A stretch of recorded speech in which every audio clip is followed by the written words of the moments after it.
신앙의 맛을 더해주는 시간, 신앙 한 스푼 맛지기 신관식입니다. 어떻게 이 시간이 기다려지셨어요? 기다려지지 않았다면 좀 마음을 열고 기다리는 마음으로 이 시간을 맞이해 주면 좋겠습니다. 저도 정말 맛있게 만들어서 여러분들을 먹여드리겠습니다. 자, 신앙 한 스푼을 떠드리겠습니다. 커다란 비전과 목표를 갖고 새로운 일을 시작하지만 시간이 지날수록 내 상황에 끼워 맞추거나 수익을 먼저 따지게 됩니다.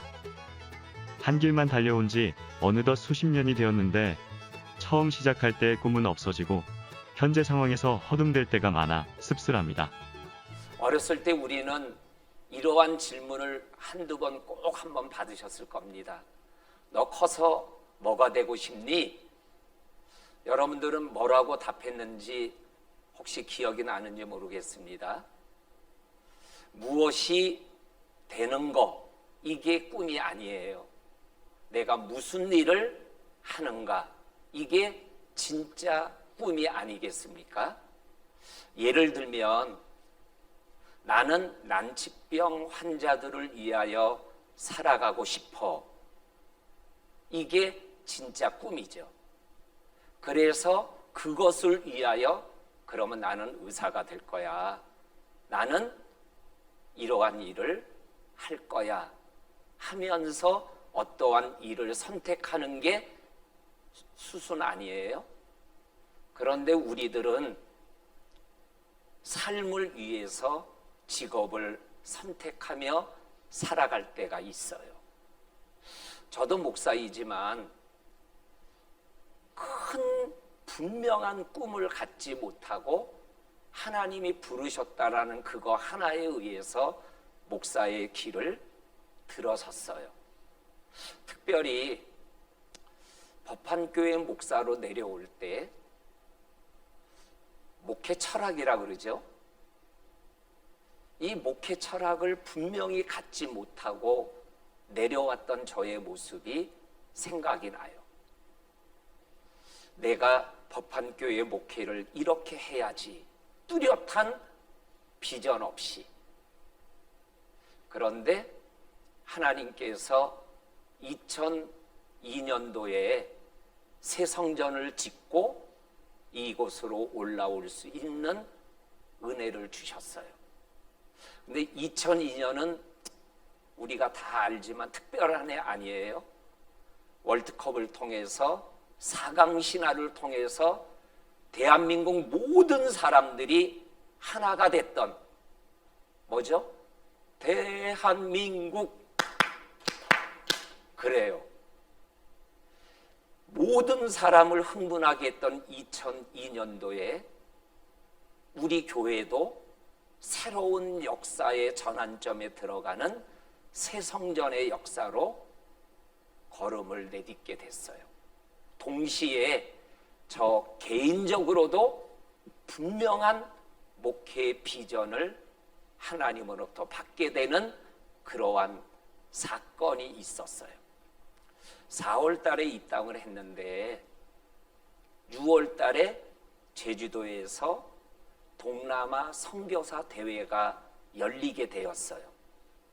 그런데 그 선교사 대회를 하기로 했던 장소가 이중으로 계약이 됐어요. 그런데 선교사님들이 이제 재정적인 부담 없이 무료로 쓰게 돼가지고 장소를 사용하지 못하게 됐어요. 다른 팀은 돈을 이미 내버렸기 때문에. 그래서 선교사 대회를 하기가 어려울 때 저희 교회에 교회를 좀 사용할 수 있으면 좋겠습니다라는 청원이 올라왔어요. 그래서 동남아 선교사님들 400여 명, 그리고 선교사 자녀들 80여 명이 우리 교회에서 선교사 대회를 시작하게 되었어요. 그때를 생각하면 장로님들이 대회를 허락했다라는 게 감사하고, 성도들이 가정을 오픈해서 선교사님들을 모신 것이 또 감사하고, 일주일 동안 선교사님과 자녀들을 식당 봉사, 간식, 차량 봉사, 그리고 또한 기도, 안내, 이러한 것들로 섬겼던 우리 성도님들을 생각하니까 오랜 시간이 지났는데도 감사한 마음이 울컥 올라오는 거예요. 가정에 머무는 선교사님과 우리 성도님들이 일주일 동안 얘기했을 거 아니에요. 그러면서 선교사님들 수고하신다. 그리고 그 선교사님들이 선교하며 감격하고 기뻐하고 울었던 이러한 이야기들을 들으며 우리 성도들의 마음이 하나가 되는 거예요.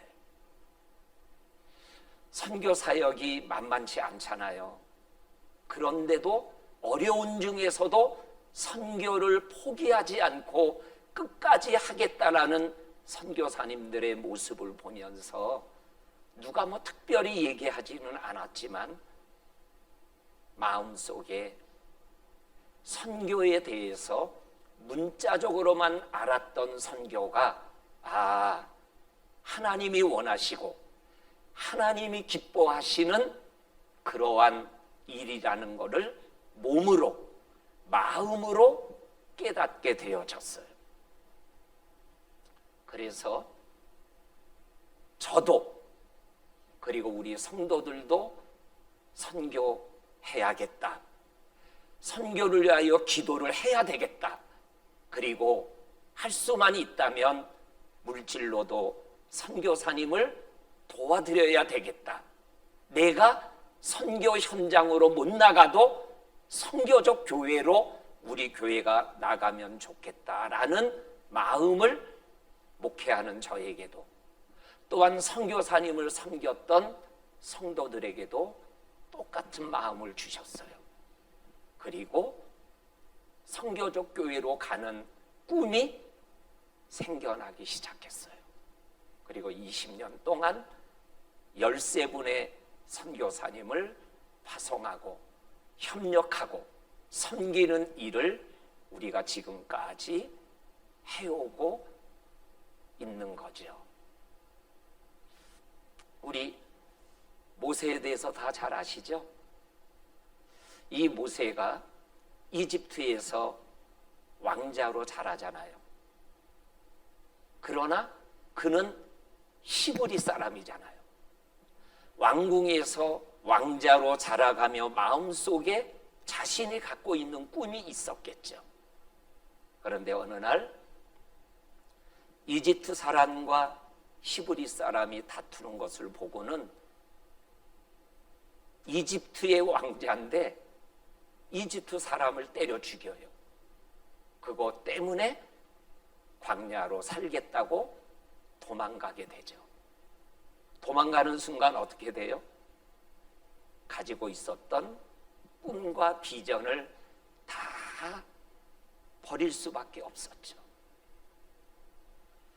광야 40년 동안 양을 치면서 똑같은 삶을 반복하는 그러한 꿈없는 모세의 삶. 어느 날 하나님이 그렇게 살아가는 모세에게 찾아와서 꿈을 주십니다. 이게 갑자기 된 일일까요? 어느 날 하나님이 모세가 살아가는 것을 보고, 야, 너 꿈도 없이 그렇게 살아가냐? 내가 너에게 꿈을 줄게. 떨기나무에 불을 확 지피면서 그 지피는 불을 보면서 확 마음에 와닿아지는 그런 것들을 통해서 모세에게 갑자기 꿈을 선물한 걸까요? 선교사 대회를 하고 있을 때 꿈도 없이 목회를 하고 있는 저에게 어느 날 하나님이 갑자기 애따 먹어라 하는 식으로 꿈을 줬을까요? 야, 목사가 목회하는데 꿈도 없이 목회해? 선교를 꿈으로 줘볼까? 이렇게 하셨을까요?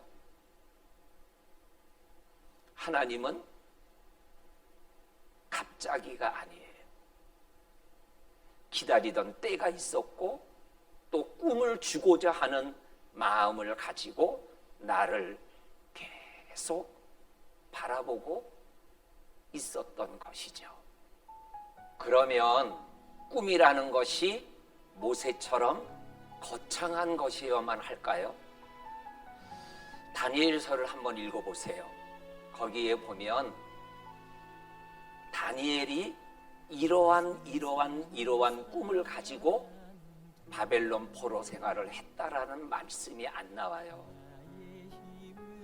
대신 어떠한 얘기가 나오냐면 하루에 3번씩 예루살렘을 향하여 무릎을 꿇고 2 손을 높이 들고 하나님께 기도했다라는 다니엘의 삶의 모습이 제일 먼저 기록돼요. 꿈이 있느냐 없느냐 이것도 중요해요. 그러나 더 중요한 것은 자기의 삶을 살아내는 게 꿈보다 더 중요해요. 잠언에 보면 이런 말이 있잖아요. 살아있는 개가 죽은 사자보다 낫다라고 그래요. 우리의 삶을 살아내는 것, 이것이 우리의 삶의 비전과 능력이 될 수 있는 거죠.